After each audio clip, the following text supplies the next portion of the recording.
WWE's newest series is one of the main reasons I bought the WWE Network.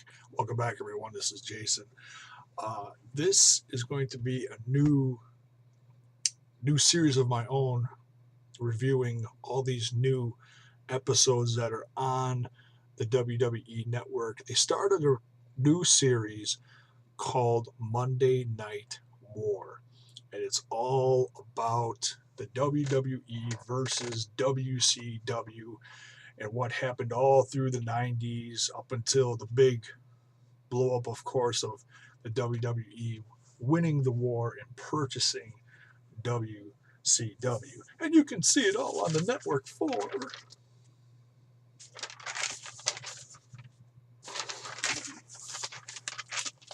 Sorry, I had to do that. It's as bad as, you know, JR piping in every 2 seconds. I swear to God, if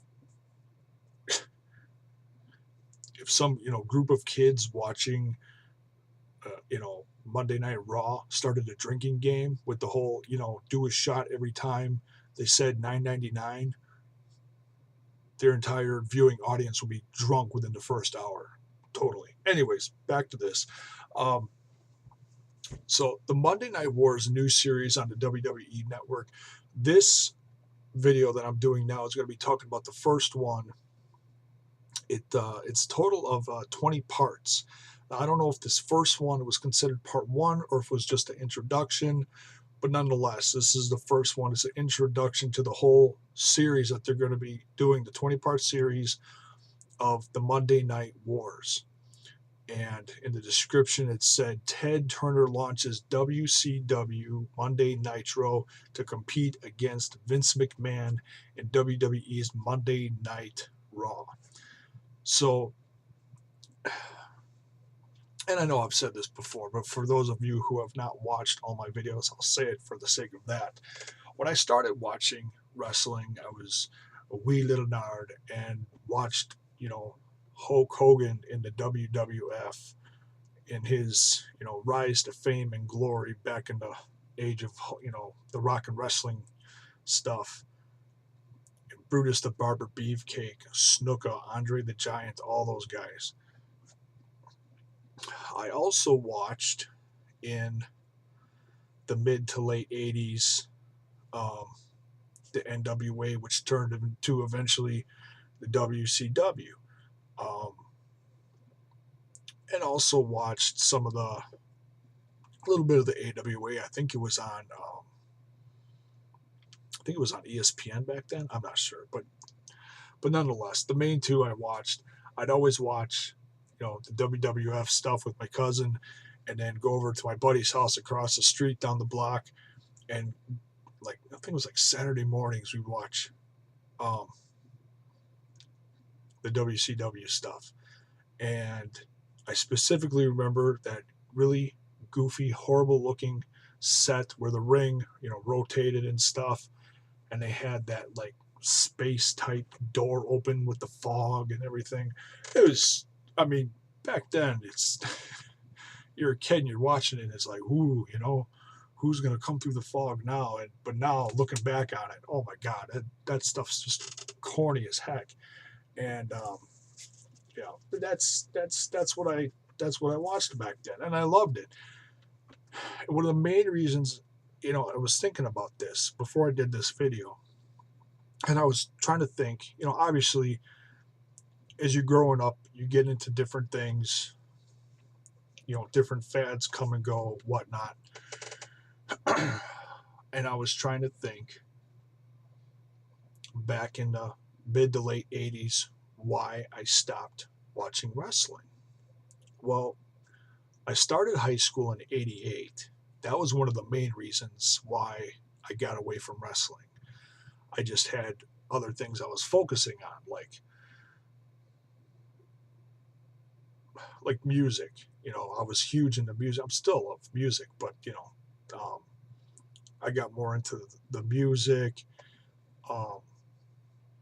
You're a teenager, you start noticing girls, so the wrestling posters came down, the hard rock heavy metal posters went up, the chicks went up, all that stuff, you know. So yeah, things changed back in the 80s.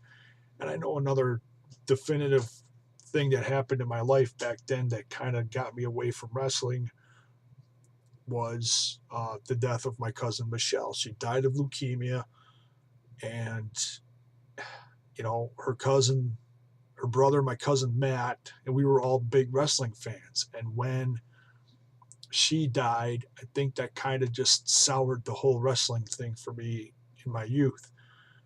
I remember one of the big first events, as far as like national TV events, was Saturday night's main event, uh, downtown Milwaukee at the Bradley Center. It was when Hogan and Macho Man Randy Savage turned on each other right before their feud going into, I want to say, WrestleMania 5, I think it was, when they started turning on each other and they fought for the title. Savage had the title, I think, and turned on Hogan. And I remember hearing about my cousin being at that event, and she met all of her favorites. Her biggest favorite at the time was Brutus the Barber Beefcake, and she got to meet him. I heard about she met Brother Love and just a bunch of them.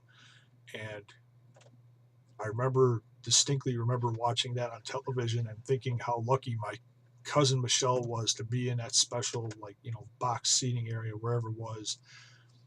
And she got to see that live. And that was, that's one of the definitive moments in wrestling history that happened locally that will always stick out in my mind.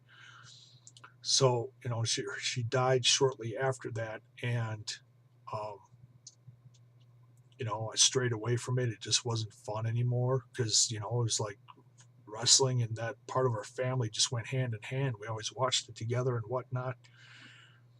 And so I didn't start watching wrestling again until after I was married in the late 90s. I started working with a guy named Steve, and he started telling me about. He's like, do you watch wrestling? I was like, no. He's like, well, you should start watching WCW. And he told me why. And he told me about all the guys that used to be in the WWE or F that I watched went to WCW, and he's like, yeah, Hogan and Savage and Luger, and they're all wrestling Sting and Flair and all those guys. And I was like, well, yeah, maybe I'll check it out. So I started watching in the late 90s when things were like really hot between the two. The two were pretty much dead even at the time. And I knew that the WWF at the time wasn't what I wanted to watch. I barely knew anyone on the show. It didn't interest me. I didn't know who Stone Cold Steve Austin was. I didn't know who The Rock was. I knew a couple of the classic guys on there like Shawn Michaels and The Undertaker, and that was about it. So knowing that there was just those two veterans on that show, I had no interest in watching WWF at the time. All the guys that I knew, loved, and grew up with were on WCW.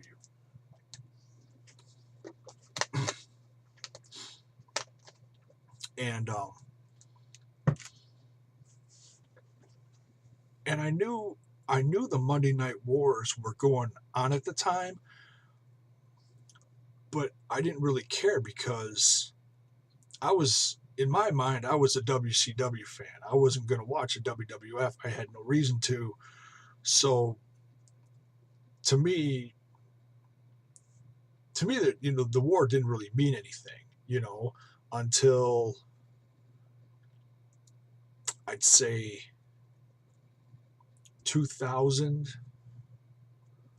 between 2000 and 2001, when WCW really went downhill, and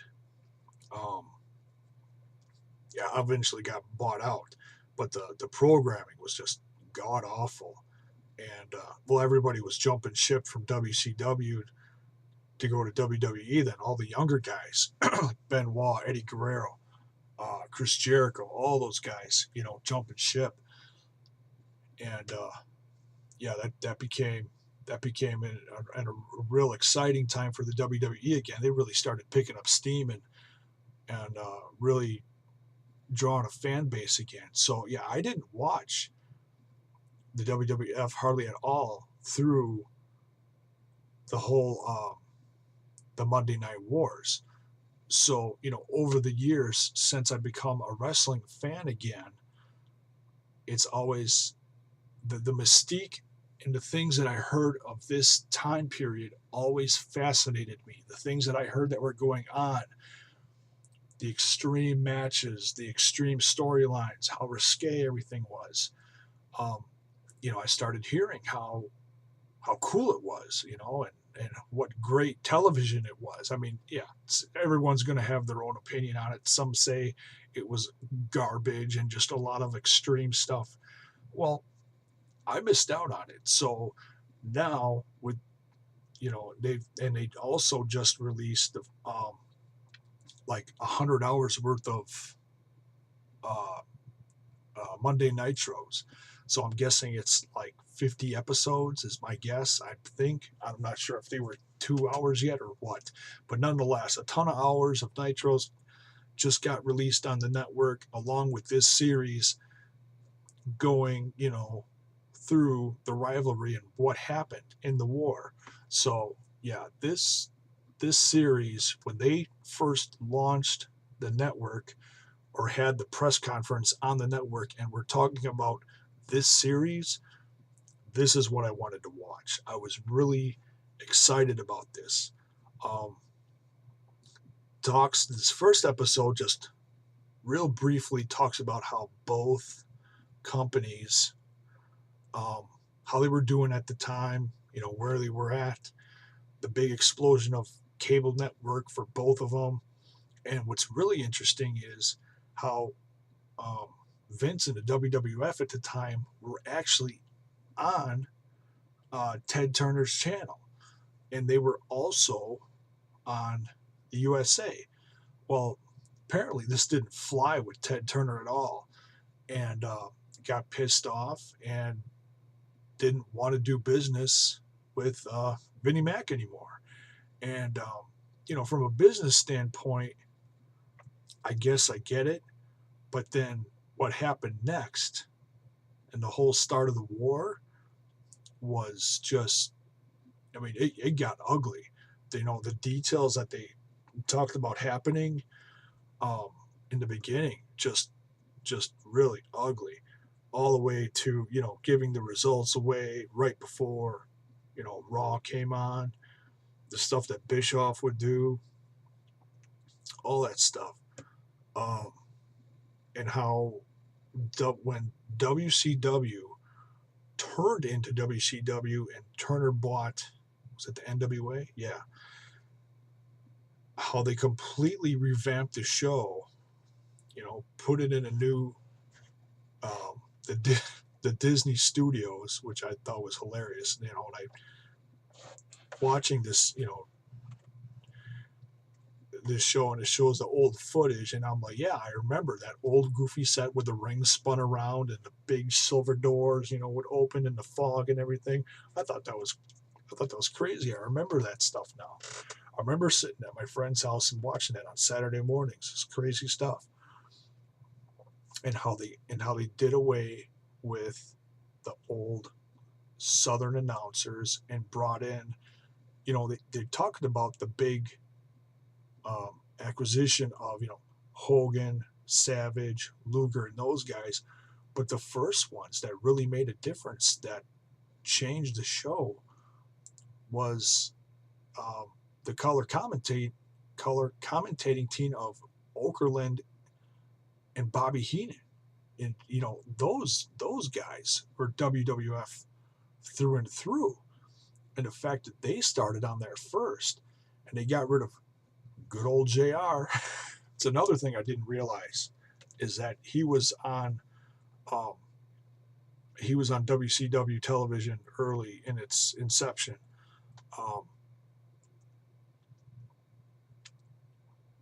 You go back and look at some of the old WCW stuff in the late 80s and early 90s, and yeah, all you hear is JR and, well, someone else, obviously, but, yeah, it's good. It's really interesting hearing a young JR on commentary. But yeah, they brought in Heenan, they brought in Okerlund, and then of course, '94 they were finally able to draw in Hogan, like a year after he left the WWF. A few months later, they brought in Savage, and viewers really started taking notice that the landscape of WCW really started changing, and Hulkamania was alive and well again. They brought in the Nasty Boys, Beefcake, all these other guys started jumping ship to WCW, and Turner's pocketbook was just bottomless. There was no, talk about the blank checks of Ted Turner. Well, man, you talk about a contract, the guy just puts down a blank check and you can fill it in. Jeez Louise. Yeah, I'd probably jump ship too. Put down whatever. And of course, and then starts a year later. They started the on TNT, the Monday Nitro, going head to head, same time slot as the WWF's Raw. They're like, oh, it's just business. Don't take it personal. And Vince is like, oh, this is my business. I take it very personal. And so that was the start of the Monday Night Wars. And Lex Luger being on a pay-per-view one night with the WWF, the next night showing up on Monday Night Raw, or on Monday Nitro, excuse me, that was how they pulled that off and kept it secret. And that's one thing that is really lacking in today's viewership from a fan standpoint, being a wrestling fan, is that element of surprise. With the surge of media and everything, and there are very few surprises left, and it's fun to speculate, and it's fun to read the rumors and stuff like that, but more and more people do that nowadays, and in some ways it's really ruined things as a wrestling fan. Think about it. When they used to, the things that happened back at this time, people jumping ship, people didn't know about contracts and all that kind of stuff. Now that kind of stuff is popping up on the media, the wrestling news pages, day after day after day. And a certain element of not knowing and the chaos of all that is really gone from wrestling today. It's sad. It's still good. I'm still a diehard wrestling fan. I watch everything. I watch the WWE. I watch the Ring of Honor, the NXT, and I've been a little back and forth on the TNA lately. Losing some interest in that, but still, I love it all. But this, like I said at the beginning of this video, this series starting on the network has really made me excited about just the history of wrestling in general, really. Just seeing, how these things really took shape and how crazy it was back then. It was a lot of fun. That's one thing you'll see about all the interviews. Excuse me. All the interviews of all the guys that are current now. Daniel Bryan, CM Punk's gone, but you know what I mean. Kofi Kingston, all these guys talking about what happened back then as wrestling fans. That's one constant that you'll hear them all say in this series is how exciting of a time it was to be a wrestling fan back then. So that's my thoughts on it. I'm very excited about it. That was the first episode in this. I'll be reviewing each of them. I've watched, I know I'm a little behind. It started last week. There's like 2 or 3 episodes out now. I got to double check, but I'll be reviewing each one on this channel. So put it in the comments below. Let me know what you think of this new series. Are you excited about this? Are you not interested in it? Thanks for watching, guys.